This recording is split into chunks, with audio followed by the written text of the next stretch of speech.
নমস্কার, সবাইকে স্বাগত আজকে নতুন এপিসোডে। এবং সেখানে আজকের যেটা আলোচনা সেটা কিন্তু যে ইন্টারভিউ দিতে গেলে আমরা নিজেদেরকে ইন্ট্রোডিউস করব কিভাবে, কিংবা নিজের পরিচয়টা দেব কিভাবে। সবচেয়ে গুরুত্বপূর্ণ তো নিজেকে আগে ইন্ট্রোডিউস করা। প্রাথমিকভাবে যে কোম্পানিতেই আপনি ইন্টারভিউতে যান কিংবা যে চাকরির জন্য আপনি ইন্টারভিউ দিতে যান না কেন, তার প্রাথমিক যে প্রশ্নটা আসবে ইন্ট্রোডিউস ইউরসেলফ, এটার হাত থেকে বাঁচার কোনো উপায় নেই। এবং অবশ্যই ইংলিশে ইন্ট্রোডিউস করতে হবে নিজেদেরকে। সেই ক্ষেত্রে বেসিক কিছু ইংলিশ যদি আমরা জেনে রাখি এবং সেগুলো দিয়ে যদি নিজেদেরকে ইন্ট্রোডিউস করি, তাহলে কিন্তু খুব সহজ হয়ে যায় ইন্ট্রোডাকশনের বিষয়টা। তারপর আপনি আপনার স্কিল সম্বন্ধে যখন বলবেন, তারপরে আপনি আপনার এক্সপিরিয়েন্স সম্বন্ধে যখন বলবেন, সেগুলো কিন্তু আলাদা। কিন্তু ইন্ট্রোডাকশনটা নিজের ব্যাপারে বলবেন কিভাবে, সেইটা নিয়ে আজকে আমরা একটু আলোচনা করি। তার কারণ শুধুমাত্র স্পোকেন ইংলিশ শিখবো এবং শিখে আমরা কোথায় অ্যাপ্লাই করবো? অ্যাপ্লাই তো করবো চাকরি ক্ষেত্রে। যাদের চাকরি করার একটা খুব দরকার, তারা তো চাকরি ক্ষেত্রে ইউজ করবেই সেটাকে। এবং এই মুহূর্তে নিজের পরিচয় দেবেন কি করে, সেগুলোর ক্ষেত্রে কি কি দরকার? ফার্স্ট, নাম। আপনার পরিচয় প্রাথমিকভাবে যেখান থেকে শুরু হয় সেটা আপনার নাম। তার পরবর্তীতে কি আসবে? তার পরবর্তীতে আপনি কোথায় থাকেন, অর্থাৎ আপনার প্লেস অফ রেসিডেন্স। তারপর কি আসবে সেখানে? তারপর আসবে একদম আপনি কিভাবে গ্রিট করছেন, অর্থাৎ একদম সহজভাবে আপনি প্রথম দিনের শুরুতে কোন সময় যাচ্ছেন, সেই সময় গ্রিট করছেন কিভাবে মানুষকে, সেটাও আমরা শিখবো আজকে। এবং তার পরবর্তীতে কি আসবে? একদম আপনার যে এডুকেশনাল কোয়ালিফিকেশন সেটা। তারপরে আপনার যদি কোনো এক্সপিরিয়েন্স থেকে থাকে সেটা।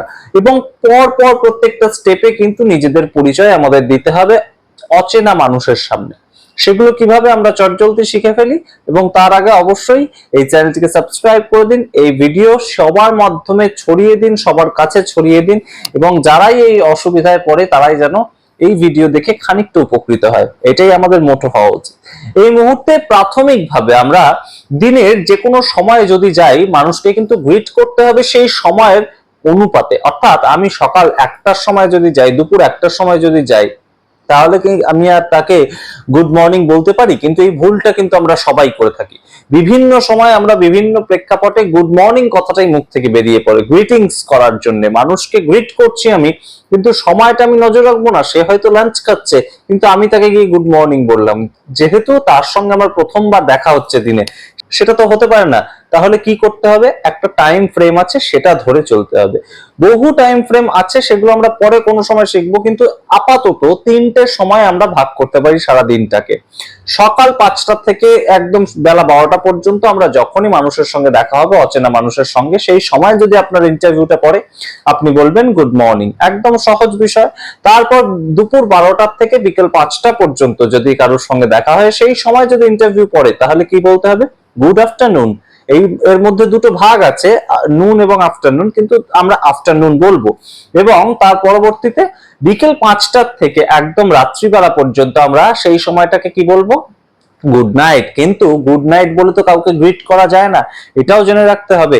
এবং গুড নাইট কথাটা কখন আমরা ইউজ করি? কোনো কনভারসেশনের শেষে আমরা কথাটা ইউজ করি। তাই জন্য প্রথম ঢুকেই একদম গুড নাইট যদি বলে ফেলি, হয়তো হতেই পারে সন্ধ্যে 7টার সময় একটা ইন্টারভিউ আছে, তখন আমাদের গুড ইভিনিং কথাটা ইউজ করতে হবে। একদম সহজ। সুতরাং এইভাবে কিন্তু আমরা প্রাথমিক গ্রিট করব এবং একদম ইন্টারভিউতে আমাদের নিজেদের বক্তব্যটা শুরু করব। একদম ঘরে ঢুকি প্রথম যেটা গ্রিট করা, সেটা আপনারা শিখে গেলাম। এরপর নিজের নাম বলবো কিভাবে? আই অ্যাম অভিষেক, এরকম ভাবে আমরা বলবো। অবশ্যই সেটা একটা পদ্ধতি হতে পারে। মাই নেম ইজ অভিষেক, এই একটা ছোট্ট পদ্ধতি হতে পারে। আর কি পদ্ধতি হতে পারে? হাই, দিস ইজ অভিষেক। আর কি পদ্ধতি হতে পারে? হে, আই অ্যাম অভিষেক হিয়ার। ওকে। এই যে পদ্ধতিগুলো প্রত্যেকটাই কিন্তু ছোট ছোট বাক্য গঠন। আমাদের মূল মোটিভটা থাকবে ছোট্ট ছোট্ট বাক্য গঠন করে মানুষকে নিজেদের মনের ভাবটা কিভাবে প্রকাশ করব। গত ভিডিওতে আমরা তাই বলেছি, এই ভিডিওতেও তাই বলছি। প্রত্যেকটা জায়গাতেই আমাদের প্রাথমিক স্টেজে একদম উদ্দেশ্যটা থাকবে that I can express myself through the small sentences and that we have to learn. সুতরাং ছোট ছোট বাক্য তৈরি করে আমরা সেটার মাধ্যমে কিভাবে নিজেদেরকে এক্সপ্রেস করব, সেটাই আমাদের মূল উদ্দেশ্য। সুতরাং প্রাথমিকভাবে আমরা ঢুকে গ্রিট করব দিনের সেই সময়টাকে বলে, এবং তার সঙ্গে হাই কথাটা বা হে কথাটা ইউজ করব। যে কোনো কথার শুরুতেই আমরা হাই বা হে ইউজ করতেই পারি। এবং তারপর নিজের নাম, I am Abhishek, my name is Abhishek, I am here Abhishek, এই ধরনের বিভিন্ন বাক্য গঠন করে আমরা কিন্তু নিজেদের নামটা প্লেস করতে পারি। তারপর যদি অন্য মানুষের নাম আমরা জানতে চাই তাহলে সেক্ষেত্রে I am Abhishek and you, এই যে বাক্যটা আমরা কিন্তু একদম ছুড়ে দেব তার দিকে, যদি আমার জানার থাকে। তবে ইন্টারভিউতে এরকম একদম যে গুরুত্ব এটার আছে তেমন নয়, এই অ্যান্ড ইউ কথাটা না বললেও হবে। তবে সোশ্যাল কোনো গ্যাদারিংসে যদি কেউ নাম জিজ্ঞেস করে, হোয়াট ইজ ইউর নেম, কেউ যদি জিজ্ঞেস করে আই অ্যাম অভিষেক কিংবা my name is Abhishek and you, এইভাবে কিন্তু আমরা একদম বিনিময় করতে পারি, কনভারসেশন করতে পারি। সুতরাং এইভাবে যদি আমরা প্রাথমিক নিজেদের নামটা বলি, তারপর আমাদের কি বলার কর্তব্য, তারপর আমরা কিন্তু প্লেস, আমি কোথায় থাকি, সেটা কিন্তু ইন্টারভিউতে একটা খুব গুরুত্বপূর্ণ জায়গা। তাহলে সেইখানে আমরা কি বলবো, আই অ্যাম ফ্রম, আমি এই জায়গা থেকে, I am from Kolkata, I am from Baruipur, I am from Bishnupur, বিভিন্ন জায়গার নাম দিতে পারি এবং আই অ্যাম ফ্রম, এইটা একটা পদ্ধতি হতে পারে, এইটা একটা বাক্য হতে পারে। কিংবা হতে পারে I live in, I live in বলে সেই জায়গার নাম, আই স্টে অ্যাট বলে সেই জায়গার নাম। সুতরাং বিভিন্ন বাক্যবন্ধ কিন্তু ছোট ছোট তৈরি করে আমরা সেগুলোকে অ্যাড্রেস করতে পারি আমার থাকার জায়গাটার নাম। কিংবা এরকম যদি কেউ বলে যে আমি প্রথমে জন্মেছি কলকাতায় কিন্তু এখন আমি থাকি ব্যাঙ্গালোরে, সেই ক্ষেত্রে I was born in Kolkata but now I stay in Bangalore, এরকম ভাবে আমাদের বলতে হবে, I was born in Kolkata but now I am staying in Bangalore, এরকম ভাবে বলতে হবে। এর পরবর্তীতে আমাদের কি বলতে হবে, ইন্টারভিউতে সাধারণত কিন্তু এডুকেশনাল কোয়ালিফিকেশন সেটা একটা বড় সড়ো জিনিস ম্যাটার করে। প্রত্যেকটা ইন্টারভিউতে এডুকেশনাল কোয়ালিফিকেশন আমাদের কিন্তু মাস্ট বলাটা। সেই ক্ষেত্রে আমাদের ডিগ্রি বলার বহু ধরনের পদ্ধতি আছে। আই অ্যাম আ গ্র্যাজুয়েট, এটা আমরা বলতে পারি। যদি অনার্স থাকে, I am a graduate with specialisation in English, এরকম আমরা বলতে পারি। যদি কারো স্পেশালাইজেশন না থাকে, আই অ্যাম আ গ্র্যাজুয়েট, এরকম বলতে পারি আমরা। কিংবা আমরা যদি কেউ স্টুডেন্ট থাকে, স্টুডেন্ট এখনো গ্রাজুয়েশন করেনি কিংবা করছে গ্রাজুয়েশন, সম্পূর্ণ তার গ্রাজুয়েশনটা শেষ হয়নি, তাহলে সে কি বলতে পারে, সে বলতে পারে I am pursuing graduation, I am pursuing my graduation, এরকম ভাবে বলতে পারে। কিংবা তাছাড়া কি হতে পারে আরেকটা বক্তব্য, I am about to graduate, আমি গ্রাজুয়েট হতে যাচ্ছি, অর্থাৎ আমি শেষ বছরে পড়ছি, গ্রাজুয়েশনের শেষ বছরে আমি পড়ছি, I am about to graduate, সেটাও হতে পারে। এরপর আমরা যে জিনিসটা আসছি সেটা কিন্তু অত্যন্ত গুরুত্বপূর্ণ, আমার যে এডুকেশনাল কোয়ালিফিকেশন তার পরবর্তীতে আমার কোনো এক্সপিরিয়েন্স আছে কিনা। আমার যদি কোনো এক্সপিরিয়েন্স থাকে সেইগুলোকে আমার কিন্তু বলতে হবে। সেটা মানে আমরা কোথাও আগে কাজ করেছি কিনা, সেটাও তো হতে পারে। হয়তো প্রথম চাকরিতে গেছেন কিন্তু আগে আপনার যদি কোনো এক্সপিরিয়েন্স থেকে থাকে, সেটা চাকরির হতে পারে, কাজের হতে পারে, অন্য কোনো ফ্রিল্যান্সিং হতে পারে, সেই সমস্তগুলো আমি বলবো অবশ্যই এগুলো আমার এক্সপিরিয়েন্স অবশ্যই।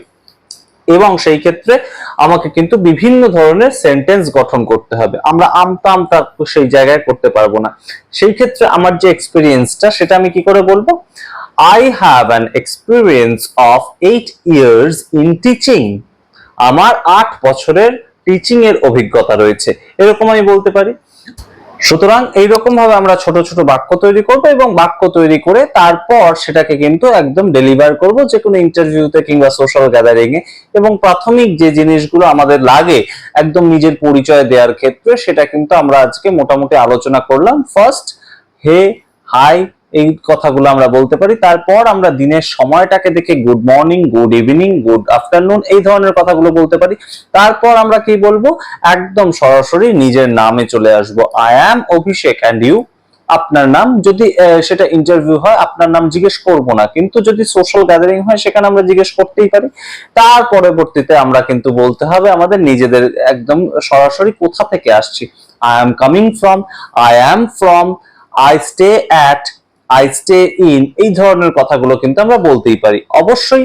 এবং তাছাড়া যদি কেউ জিজ্ঞেস করে আপনার ফ্যামিলি সম্বন্ধে, সেটা অবশ্যই এইচআর জিজ্ঞেস করতেই পারে।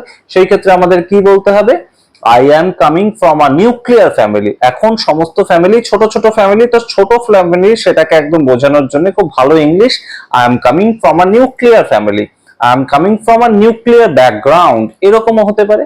সুতরাং এই ছোট ছোট বাক্যগুলো আমাদের জেনে রাখলে কিন্তু ইন্টারভিউতে অবশ্যই অতি সহজে একটা ইমপ্রেসিভ ইন্ট্রোডাকশন নিজের আমরা দিতে পারবো। তারপর তো আসছে আমাদের এক্সপিরিয়েন্স, তারপর আসছে আমাদের স্কিল, তারপর আসছে আমাদের পড়াশোনা, বহু কিছু।